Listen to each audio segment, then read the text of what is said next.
how law of attractions works. This is the correct example, guys. If what you think is to become your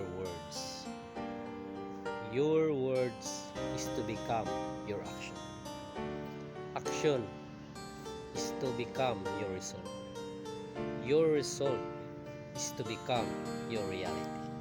Kaya kung ano man ang nangyayari sa buhay mo ngayon, ikaw ang may gawa nun. Kaya kung mag-isip ka man lang, mangarap ka man lang, lakihan mo na. Para sa isip pa lang, panalo ka na.